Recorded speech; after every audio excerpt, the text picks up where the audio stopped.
Hello, I'm Sora Luxon, and this is Magic Lesson number 66, Alchemy Part 1.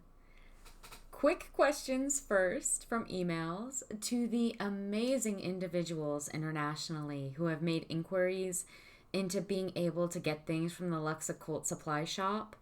I'm thrilled you're subscribing to the channel on YouTube. I love sharing this with you. Unfortunately, I'm sorry, but no, the handmade Etsy shop items aren't available internationally. They just aren't. That's why you can't order them. It just isn't logistically possible yet for for a shop this small. And even my larger businesses have struggled with international order delivery lately. Last year, it was a seemingly endless gauntlet, a barrage of Canadian and European Union postage strikes that got in our way. This year, it's the coronavirus. It's apparently bogging down the works for everyone, creating delays, cost hikes that can't be made equitable to the consumer, so I don't want to pass those cost hikes along. And honestly, there are straight up blockades into and out of some countries as far as North American merchandise is concerned right now.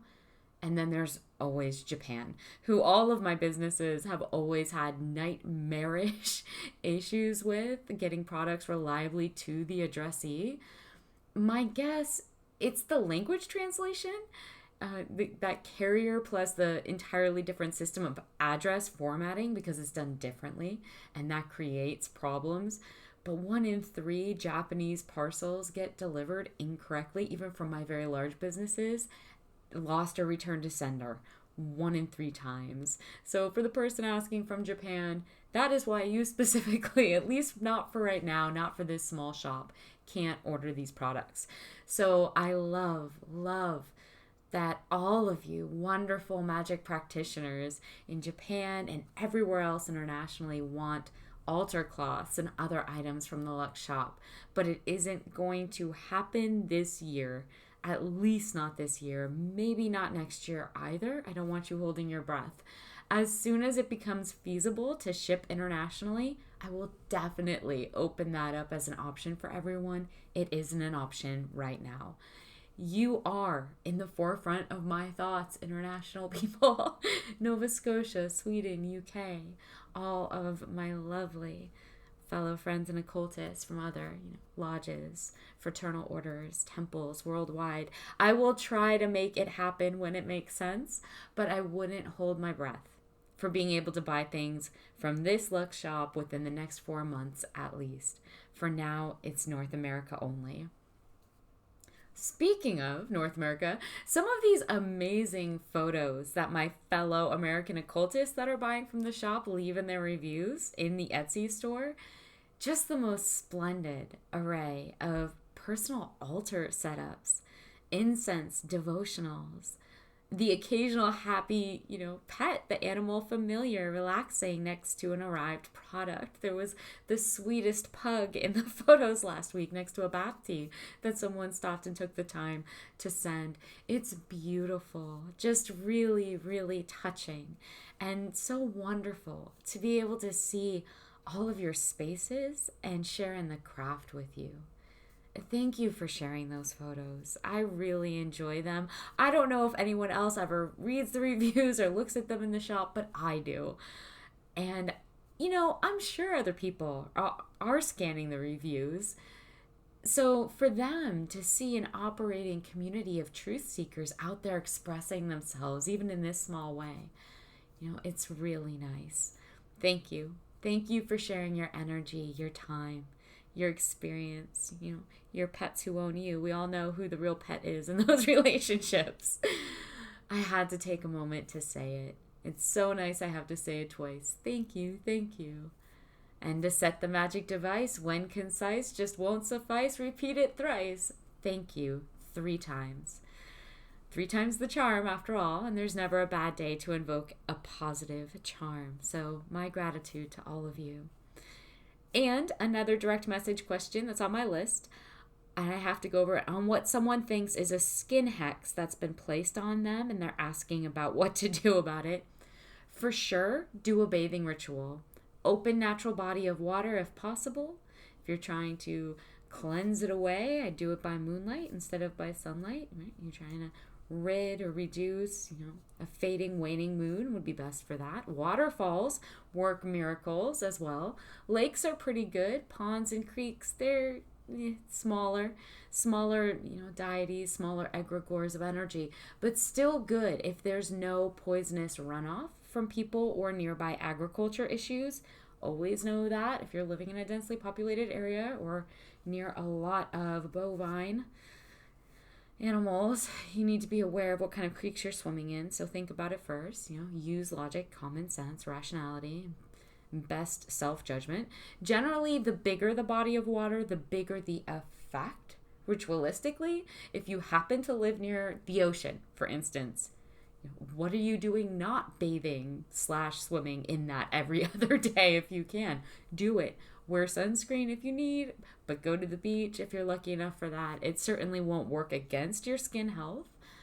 But if you can't just dive into the sea and have all that wonderful renewal and access to natural salts or a nice natural body of water, a bath in your house, just a bath in your bathroom or a shower can do wonders for a ritual. Ceremonial herbs, candles, prayer or incantation. Try it. Add it into your normal daily cleansing. The Lux shop has some lovely options, my favorites that I use, but definitely find yourself some useful spirit and skin agents to add into a ritualized soaking or cleansing for yourself.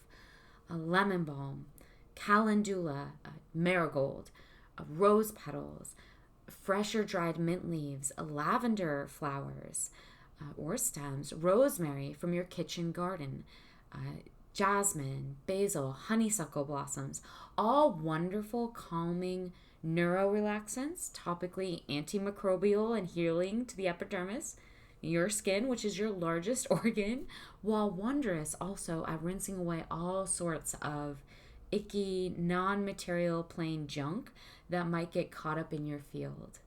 Your auric field, your energetic field, however you want to go about labeling that or defining it for yourself.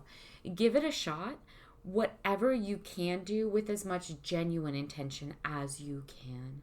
And that should clear your hex right up if there is one.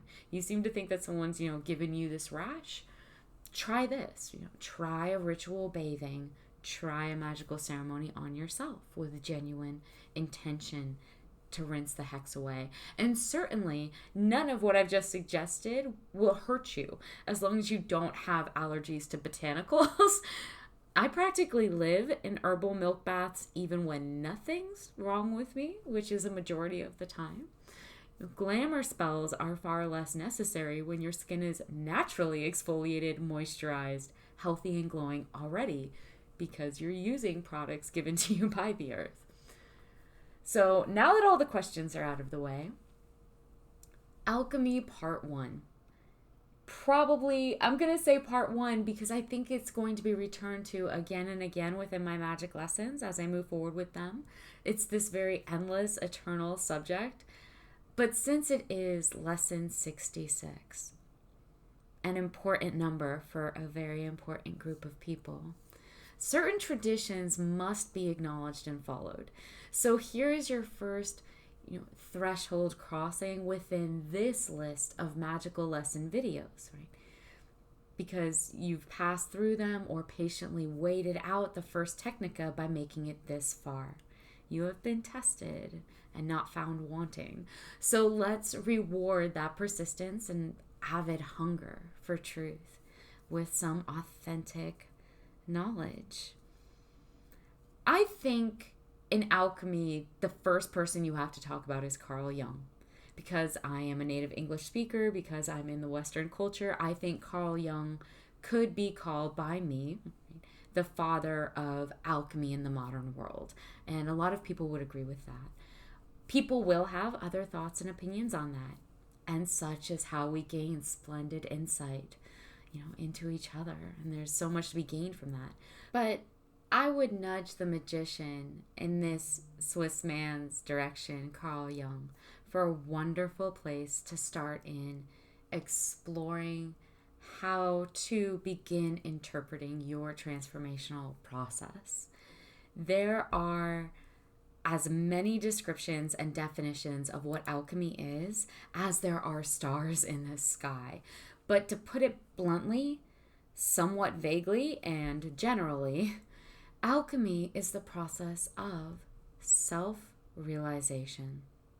To be more specific, the process of refining, mixing, dissolving, bringing into balance disparate parts with the end goal, hopefully, of actualized individuation to become one's best possible self, or to actually comprehend one's own selfhood, and then through the challenges of examination, internal inspection, insight, and reformation, to bring comprehension of the unconscious into communion with the conscious and be who one really is.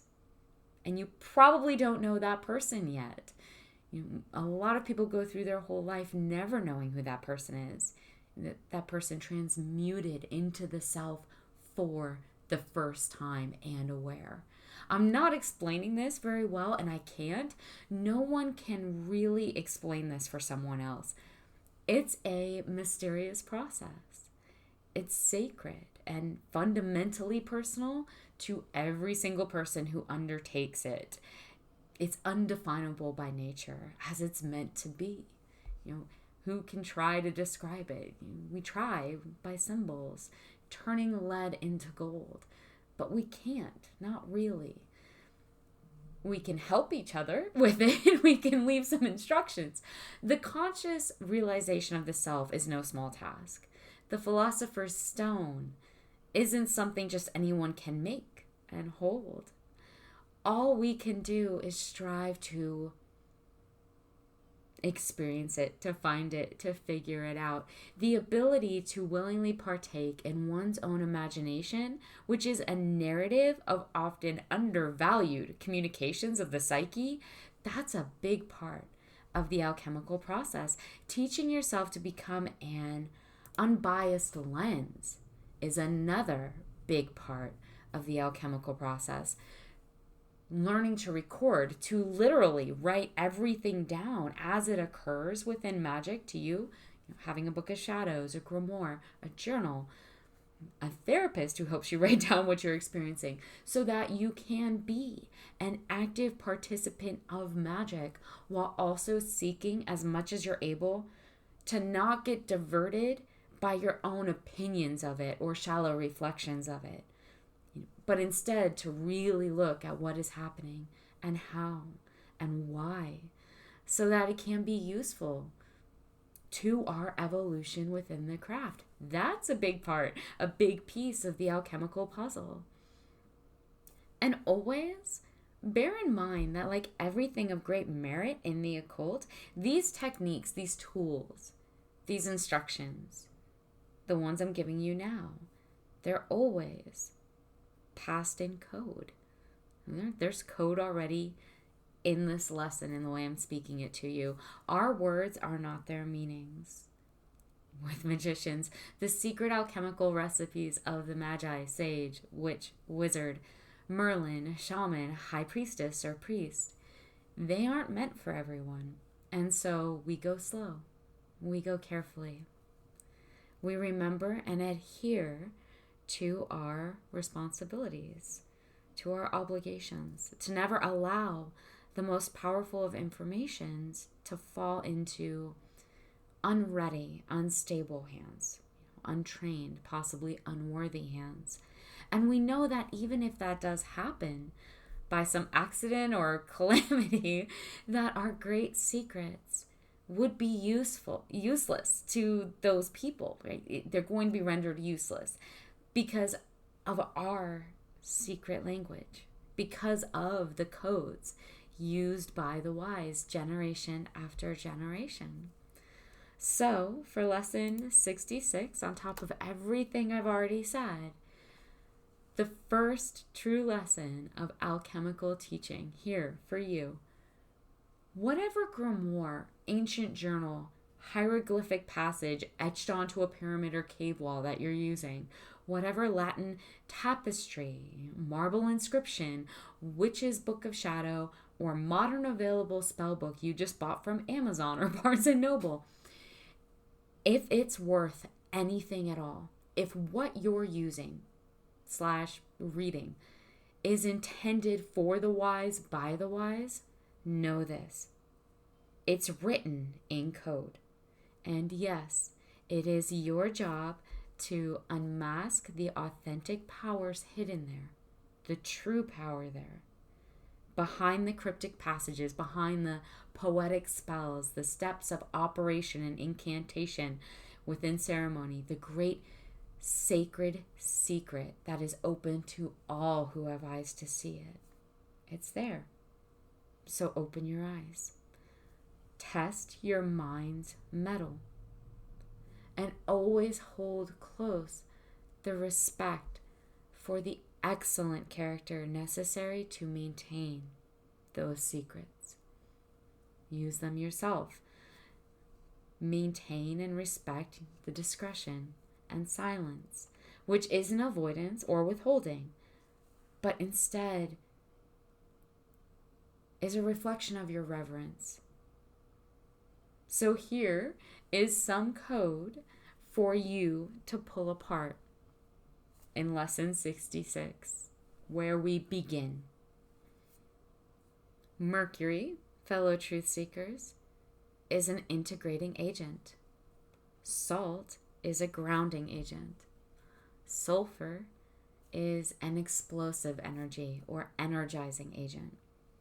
The moon, sweet feminine lunar luna, the anima, the feminine, the accepting subconscious, that which is imprinted upon for generation.